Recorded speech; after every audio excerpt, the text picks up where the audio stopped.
प्रदेश के मुखिया शिवराज सिंह चौहान ने वीडियो कॉन्फ्रेंसिंग के माध्यम से कोरोना नियंत्रण की समीक्षा की।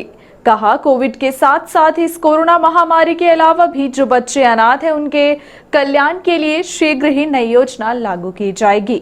साथ ही मुख्यमंत्री ने कोरोना से बचाव के भी सभी उपाय तय करने के भी निर्देश जारी किए ताकि कोरोना की तीसरी लहर को रोका जा सके। मुख्यमंत्री शिवराज सिंह चौहान ने वीडियो कॉन्फ्रेंसिंग के माध्यम से कोरोना नियंत्रण के उपायों की समीक्षा की और कहा कि कोविड के अलावा भी जो बच्चे अनाथ हो गए हैं उनके कल्याण के लिए शीघ्र ही नई योजना बनाई जाएगी। इन बच्चों की शिक्षा, आश्रय तथा भोजन की व्यवस्था सरकार और समाज मिलकर करेगा। जिस परिवार का कमाऊ पिता चला गया है उस परिवार के लिए भी शीघ्र ही व्यवस्था की जा रही है। दूसरी बात आई थी अनाथ बच्चों के लिए, तो हम लोग आज ये फैसला भी कर रहे हैं कि कोविड के अलावा भी जो अनाथ बच्चे हैं उनको हम सड़कों पे किसी भी कीमत पर नहीं छोड़ सकते और इसलिए समाज के साथ मिलकर सरकार ऐसे बच्चों की शिक्षा, ऐसे बच्चों के आश्रय की व्यवस्था और ऐसे बच्चों के आहार की व्यवस्था, जीवन यापन की संपूर्ण व्यवस्था करेगी। इसके लिए बहुत जल्दी हम एक योजना आपके सामने रखेंगे। कुछ जिलों ने बहुत अच्छी पहल की है, चर्चा में ही बताया कि अनाथ बच्चे हैं तो कुछ जैसे मंदसौर ने पैसा इकट्ठा किया, तो समाज का जितना सहयोग मिलेगा समाज का सहयोग, नहीं तो सरकार उस पूरी व्यवस्था को निश्चित तौर पर करेगी। एक अगर पिता भी कमाऊ है और वो चला गया और घर में कुछ नहीं है तो इस मामले में भी बहुत गंभीरता से विचार करके हम संवेदनशील फैसला करेंगे। देखिए, अपनी सरकार है संवेदना से चलने वाली सरकार, लोगों के लिए काम कर रहे हैं, हम जनता के सेवक हैं। तो ऐसे बच्चों को हम नहीं छोड़ सकते जो मजबूर और परेशान हो, तो उस पर भी हम आज ही फैसला कर रहे हैं।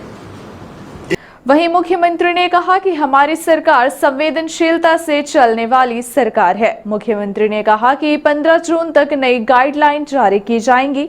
विवाह समारोह में दोनों पक्षों से 10-10 के बजाय अब 20-20 व्यक्तियों के शामिल होने की अनुमति दी जाएगी। और कुछ सुझाव ऐसे कि जिन पर तत्काल हम लोग फैसला कर रहे हैं आपके सुझाव के आधार पर। कुछ पे ऐसे हैं जिसको मैं थोड़ा वर्कआउट करूंगा। एक विषय आया है शादियों का और दोनों तरह के विचार आए हैं, क्योंकि शादियां कोई बरसात में हो नहीं पाएगी, मुहूर्त सीमित हैं और हर एक ने कहा कि नहीं शादी तो होना चाहिए। ये भी कहा कि सावधान रहना चाहिए, संख्या बहुत नहीं बढ़ना चाहिए, लेकिन मैं भी ये मानता हूं कि रीजनेबल होना चाहिए। और मैंने पिछले महीने कहा भी था बच्चों से कि चिंता मत करो, अगले महीने शादी करवाएंगे।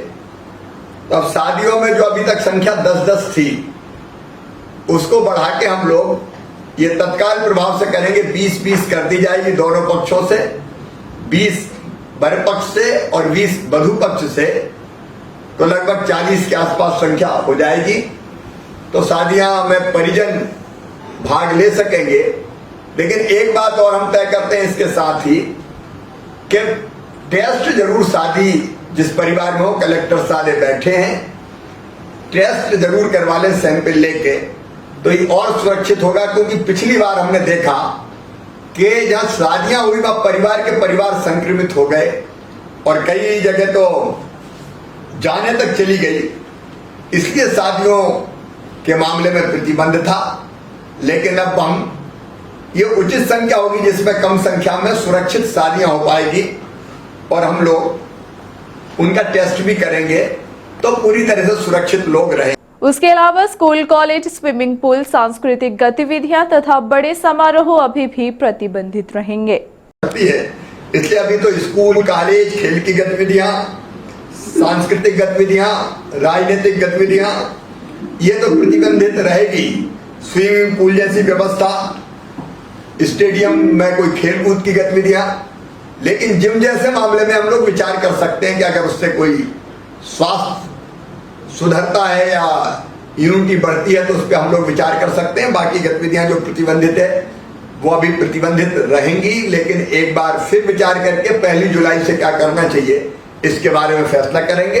एक मोटी गाइडलाइन आपके सुझाव के आधार पर हम 15 तारीख के पहले, आज 13 है, 13 ही है ना, अब हमने क्योंकि 15 तक जनता कर्फ्यू लगाया हुआ है, उसको आगे अगर बढ़ाए कि रात्रिकालीन कर्फ्यू तो जारी रहे, ताकि मानसिकता भी ये बनी रहे कि संकट अभी है। वो मानसिकता रहेगी नहीं तो एकदम अगर उन्मुक्त हो गए, तो कई मित्रों ने भी बताया कि खुले घूमने लगे लोग, कुछ लोग बिना मास्क के घूमने लगे। तो हम सबकी ड्यूटी है कि मास्क जरूर लगवाएं। और हम छूट दी है हमने, कोई दिक्कत नहीं है, आपने भी कई अभिनव प्रयोग किए, लेकिन उस छूट में कोविड को फैलाने की छूट किसी भी कीमत पर शामिल नहीं है। और यदि जरूरत पड़े तो सख्ती उन छूट को, गाइडलाइन का पालन करते हुए, जो करते हैं उनका बिल्कुल स्वागत है, लेकिन कोई ना करे तो उस समय हमको थोड़ा सख्त भी रहना ही पड़ेगा। एक मैं कलेक्टर्स को ये कह रहा हूं कि ये क्राइसिस मैनेजमेंट का काम हमने जनप्रतिनिधियों के साथ किया है। ये टीम मजबूत, उनको रिस्पांस और उनकी कही बात पर अमल, ये हम सबको करना है, ताकि एक मजबूत टीम ये हमारी बनी रहे, जनप्रतिनिधि लीड करते रहे और प्रशासन उनको पूरा सहयोग करता रहे। तो मध्य प्रदेश को एक अद्भुत मॉडल हम बनाएंगे कि हम दुनिया भी चलाएंगे और कोरोना को नियंत्रित करके तीसरी लहर को भी हम ताकत से नहीं आने देंगे। मुख्यमंत्री ने कहा कि कोरोना संक्रमण को प्रशासन, सामाजिक संगठनों तथा आम जनता के सम्मिलित प्रयासों से नियंत्रित किया गया है। इसमें आपदा प्रबंधन समिति की महत्वपूर्ण भूमिका रही है। जिला विकास खंड तथा ग्राम स्तर की समितियों ने कोरोना को नियंत्रित करने में महत्वपूर्ण भूमिका निभाई है। जिले के सांसद तथा विधायक गणों के नेतृत्व में आपदा प्रबंधन समिति ने सराहनीय रोल अदा किया है। सबके सहयोग से ही पूरे प्रदेश में कोरोना पर नियंत्रण हो गया। आज प्रदेश के 18 जिलों में कोरोना के एक भी प्रकरण नहीं है।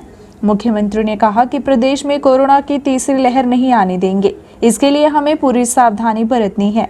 कोविड प्रोटोकॉल के अनुसार के सभी उपाय करें, मास्क का अनिवार्य रूप से उपयोग किया जाए, भीड़ भाड़ वाले कार्यक्रम बिल्कुल ना हो। यदि हमने थोड़ी सी भी लापरवाही बरती तो तीसरी लहर का प्रकोप हो सकता है।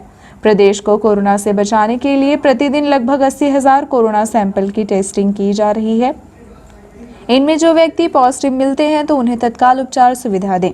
उनके संपर्क की ट्रेसिंग करके संपर्क में आए लोगों की जांच कराएं। किल कोरोना अभियान लगातार रखकर घर घर जाकर सर्दी, खांसी एवं बुखार से पीड़ित व्यक्ति को निःशुल्क दवा प्रदान करें। साथ ही हर व्यक्ति कोरोना अनुकूल व्यवहार में को अपनाए, तभी कोरोना संक्रमण का खतरा न्यूनतम होगा। मुख्यमंत्री ने कहा कि कोरोना टीकाकरण अभियान को गति दे। जुलाई माह से प्रत्येक जिले को पर्याप्त वैक्सीन उपलब्ध कराई जाएगी। वैक्सीन के संबंध में कई भ्रम फैलाए जा रहे हैं, इन्हें दूर करने के लिए हर शहर और गांव में जागरूकता अभियान चलाए। जिले की आपदा प्रबंधन समिति टीकाकरण जागरूकता की जिम्मेदारी उठाए। मुख्यमंत्री ने कहा कि आपदा प्रबंधन समिति लगातार कार्य करेगी, इसके सदस्यों को शीघ्र ही प्रशिक्षण दिया जाएगा। आपदा प्रबंधन समिति प्रशासन के साथ मिलकर निःशुल्क खाद्यान्न वितरण की निगरानी करे। सांसद तथा विधायक जागरूकता अभियान में सक्रिय भूमिका निभाएं। कोरोना टीकाकरण के लिए स्थायी बोलियों में प्रचार प्रसार कराएं। मुख्यमंत्री ने वीडियो कॉन्फ्रेंसिंग के माध्यम से भी जिलों के सांसद, विधायक गण तथा आपदा प्रबंधन के सदस्यों से कोरोना से निपटने के संबंध में सुझाव लिए। मुख्यमंत्री ने कहा कि ब्लैक फंगस की बीमारी के उपचार की भी पूरी व्यवस्था कर दी गई है। सांसद वैक्सीन जागरूकता के लिए करेंगे पदयात्रा। वीडियो कॉन्फ्रेंसिंग में भाग लेते हुए सांसद रीवा जनार्दन मिश्र ने कहा कि रीवा जिले में कोरोना को नियंत्रित करने के लिए हर वर्ग ने सहयोग दिया है। कोरोना वैक्सीन टीकाकरण के लिए शीघ्र ही जिले में मैं पदयात्रा करूंगा। पदयात्रा करके लोगों को जागरूक करूंगा। सांसद ने मास्क लगाने की अनिवार्यता तथा टीकाकरण के लिए विशेष अभियान चलाने का सुझाव दिया। वीडियो कॉन्फ्रेंसिंग में हरिश्चंद्र द्विवेदी ने विवाह में 40 व्यक्तियों के शामिल होने की अनुमति तथा टीकाकरण में स्व सहायता समूहों का सहयोग लेने का सुझाव दिया। वीडियो कॉन्फ्रेंसिंग में विधायक रीवा, पूर्व मंत्री राजेंद्र शुक्ल, विधायक Devdhar Shyamlal Dwivedi, collector doctor Ilaiyaraja T, जिला पंचायत मुख्य कार्यपालन अधिकारी स्वप्निल वानखेड़े, आयुक्त नगर निगम Mrinal Meena, ADM Ila Tiwari, SDM Shailendra Singh, medical college team doctor Manoj Indulkar, मुख्य चिकित्सा एवं स्वास्थ्य अधिकारी एमएल गुप्ता तथा आपदा प्रबंधन समिति के सदस्य शामिल रहे।